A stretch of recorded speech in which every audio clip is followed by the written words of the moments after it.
Box ഓഫീസിനും പ്രേക്ഷകർക്കും action ഹീറോകളും action സിനിമകളും ഒക്കെയാണ് ഇഷ്ടം. ഇപ്പോഴത്തെ ആക്ഷൻ കുറച്ചുകൂടെ വയലൻസ് ആയ സിനിമയിലേക്ക് പ്രേക്ഷകർ കടന്നു കഴിഞ്ഞു. ഇതൊക്കെ കാണാൻ താല്പര്യപ്പെടുന്ന പ്രേക്ഷകർക്ക് മുന്നിലേക്ക് ആ ഒറിജിനൽ സിഇഒ തന്നെ വരികയാണ്. ബോക്സ് ഓഫീസിന്റെ സിഇഒ കന്നഡ താരം യഷ് നായകനാകുന്ന ടോക്സിക് എന്ന ചിത്രത്തിന്റെ പ്രൊമോ വീഡിയോ പിറന്നാൾ ദിനത്തോടനുബന്ധിച്ച് പുറത്തിറങ്ങിയുണ്ടായി. നടന്റെ മറ്റൊരു മാസ് കഥാപാത്രം തന്നെ സിനിമയിൽ പ്രതീക്ഷിക്കാമെന്ന് ഉറപ്പു നൽകുന്ന പ്രൊമോ വീഡിയോ ആണ് എത്തിയിരിക്കുന്നത്. മൂത്തോൻ എന്ന ചിത്രത്തിന് ശേഷം ഗീതു മോഹൻദാസ് സംവിധാനം ചെയ്യുന്ന ചിത്രമാണിത്. ഗീതു മോഹൻദാസ് ഗംഭീരമായി തന്നെ യഷ് എന്ന നായകനെ പ്രസന്റ് ചെയ്തിരിക്കുന്നു എന്നത് കണ്ടപ്പോൾ ആദ്യം തന്നെ അഭിപ്രായം വന്നു, ഗീതു മോഹൻദാസിന് പണിയറിയാം എന്നത്. ഇത് തന്നെയാണ് പ്രേക്ഷകർ പറഞ്ഞുകൊണ്ട് സോഷ്യൽ മീഡിയയിൽ എത്തിയത്. എന്നാൽ തൊട്ടു പിന്നാലെ മലയാള സിനിമയിൽ നിന്നും ഒരു വലിയ വിവാദം തന്നെ പിറന്നിരിക്കുകയാണ്. ഒരു വിമർശനം, അതും ഗീതു മോഹൻദാസിനെതിരെ തന്നെയാണ് എന്ന് പറയുമ്പോൾ അതിശയപ്പെടാനൊന്നുമില്ല. കാരണം ഇതിനു മുമ്പ് പല വിവാദങ്ങളും ഉണ്ടായി. അതിന്റെ വാല് പിടിച്ച് തന്നെയാണ് ഇപ്പോൾ ഇതിലേക്ക് കടന്നിരിക്കുന്നത്. അതിനു മുമ്പ് മറ്റൊരു കാര്യം പറയാം. KGF പോലുള്ള അത്യുഗ്രൻ ആക്ഷൻ ഫിലിമിലൂടെയാണ് ആ ഒരു ജോണറിന് ഇത്രയും വലിയൊരു പ്രീതി ജനങ്ങളിലേക്ക് ഇടിച്ചു കയറ്റിയത്. അതിനുശേഷമാണ് അതേ ജോണർ വെച്ച്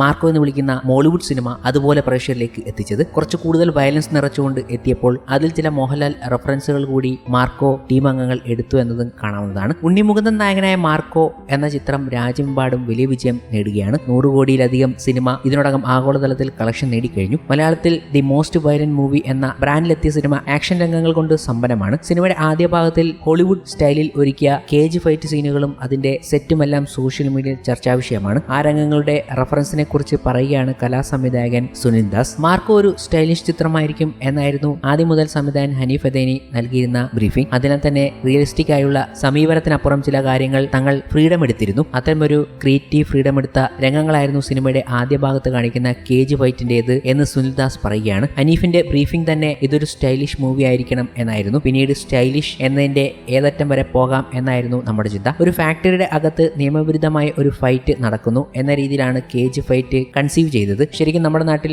എവിടെയും അത്തരം ഒരു ഫൈറ്റ് കാണാൻ കഴിയില്ല. അത് ഞങ്ങൾ എടുത്തൊരു ഫ്രീഡം തന്നെയാണ്. ലാറ്റിൻ അമേരിക്കയിലുള്ള നിരവധി രാജ്യങ്ങളിൽ ഖനിയുടെ അകത്ത് ഇത്തരം ഫൈറ്റുകൾ നടക്കാറുണ്ട്. അതുപോലെ ഈ സീനായി ചില ഹോളിവുഡ് സിനിമകളിൽ നിന്നും റെഫറൻസ് എടുത്തിട്ടുണ്ട്. റാംബോ എന്ന ഹോളിവുഡ് സിനിമയിൽ ഇത്തരം ഫൈറ്റ് സീക്വൻസ് കാണിക്കുന്നുണ്ട്. അത് നമുക്കൊരു റെഫറൻസ് ആയിരുന്നു. അതുപോലെ ലാലേട്ടന്റെ ആര്യൻ എന്ന സിനിമയിൽ ഇതുപോലൊരു ഫൈറ്റ് നമ്മൾ കണ്ടിട്ടുണ്ട്. അതുപോലെയുള്ള മൂഡാണ് നമ്മൾ ഒരുക്കിയത്. സുനിൽ ദാസിന്റെ വാക്കുകൾ ഇങ്ങനെയായിരുന്നു. അപ്പോഴാണ് സോഷ്യൽ മീഡിയയിൽ ആര്യൻ എന്ന സിനിമയിലെ അതേ രീതിയിലുള്ള ഫൈറ്റിനെ കുറിച്ചുള്ള ചർച്ചകൾ സോഷ്യൽ മീഡിയയിൽ ആരംഭിച്ചത്. ഇന്നും പ്രേക്ഷകരെ ഹരം കൊള്ളിപ്പിക്കുന്ന ഒരു ഫൈറ്റ് തന്നെയായിരുന്നു ആര്യനിൽ ഇതുപോലൊരു സെറ്റപ്പിൽ നടന്നത്. അതിൽ തന്നെ മോഹൻലാലിന്റെ കഴുത്തിലുള്ള മാല മോഹൻലാൽ ഹിന്ദി ഡയലോഗിൽ ചോദിക്കുന്നതും ഇന്നും പ്രേക്ഷകരുടെ ഇഷ്ട ഡയലോഗുകളിൽ ഒന്നായി മാറുന്നു, മാസ് ഡയലോഗിൽ. ഏതായാലും ആക്ഷന്റെ ഒരു തള്ളിക്കയറ്റം എല്ലാ ഇൻഡസ്ട്രിയിലും കാണാൻ സാധിക്കുന്നുണ്ട്. ആക്ഷൻ സിനിമകൾക്കാണ് കൂടുതൽ റീച്ച് കിട്ടുന്നതും കൂടുതൽ കളക്ഷൻ ഉണ്ടാക്കാൻ സാധിക്കുന്നതും. അതേ സെറ്റപ്പിൽ KGFന് ശേഷം ഗീതു മോഹൻദാസ് ഒരുക്കുന്ന ടോക്സിക്കിന് എത്താൻ സാധിക്കുമെന്നാണ് പറയുന്നതെങ്കിലും ഇപ്പോൾ ടോക്സിക്കിനെതിരെയും ഗീതു മോഹൻദാസിനെതിരെയും വിമർശനവുമായി സംവിധായകൻ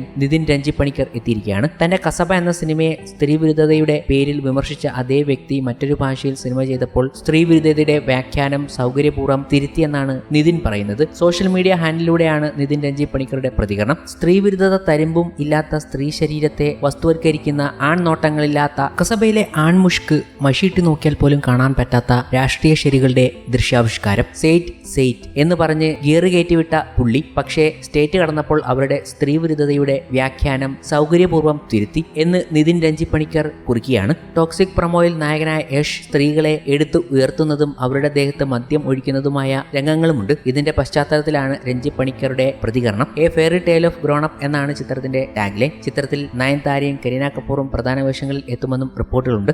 എന്തായാലും ടോക്സിക്കിന്റെ വിവാദങ്ങൾക്കിടെ കസബ വലിയ രീതിയിൽ ചർച്ച ചെയ്യപ്പെട്ടിരിക്കുന്നു. അപ്പോഴാണ് സിനിമയുടെ നിർമ്മാതാവായ ജോബി ജോർജ് സിനിമയുടെ രണ്ടാം ഭാഗത്തെക്കുറിച്ചുള്ള സൂചന നൽകിക്കൊണ്ട് എത്തിയത്. ഇത് വലിയ കൗതുകം സൃഷ്ടിക്കുന്ന ഒന്നായി മാറി. കസബയിലെ മമ്മൂട്ടിയുടെ ചിത്രത്തിനോടൊപ്പം അന്നും ഇന്നും എന്നും രാജാവാട രാജൻ സക്കറിയ ഒരു വരവ് കൂടി വരും എന്ന ക്യാപ്ഷനുമായി ജോബി ജോർജിന്റെ പോസ്റ്റ് എത്തിയിരിക്കുന്നത്. ഇതിന് പിന്നാലെയാണ് ചിത്രത്തിന്റെ രണ്ടാം ഭാഗത്തെക്കുറിച്ചുള്ള ചർച്ചകൾ സജീവമായതും. എന്നാൽ ജോബി ജോർജിന് തന്നെ നിർമ്മാണത്തിൽ ഒരു മമ്മൂട്ടി സിനിമ അണിയറയിൽ ഒരുങ്ങുന്നുണ്ട്. ഇങ്ങനെയും ചില സൂചനകൾ നേരത്തെ തന്നെ പുറത്തു വന്നതാണ്. അജയ് വാസുദേവിന്റെ സംവിധാനത്തിൽ ഉദയകൃഷ്ണ തിരക്കഥയൊരുക്കുന്ന ഒരു ചിത്രം അണിയറയിൽ മമ്മൂട്ടിയുടേതായി ഒരുങ്ങുന്നുണ്ട്. അത് ജോബി ജോർജ് ആയിരിക്കും നിർമ്മിക്കുക എന്ന രീതിയിലാണ് ആ റിപ്പോർട്ടുകൾ സൂചിപ്പിക്കുന്നത്. എന്തായാലും കസബയുടെ രണ്ടാം ഭാഗമാണോ അതോ മറ്റേതെങ്കിലും സിനിമയാണോ ജോബി ജോർജിന്റെ നിർമ്മാണത്തിൽ വരിക? എന്തായാലും മമ്മൂട്ടിയുടെ ഒരു ചിത്രം ഉണ്ടാകും എന്ന് തന്നെയാണ് പറയപ്പെടുന്നത്. എന്തായാലും ഈ അവസരത്തിൽ കസബ കയറി കൊളുത്തിയിട്ടുണ്ട്. ഒരു അപ്ഡേറ്റ് വന്നാൽ ഗംഭീരമാകുമെന്ന് മമ്മൂട്ടി ആരാധകരും പറയുന്നു.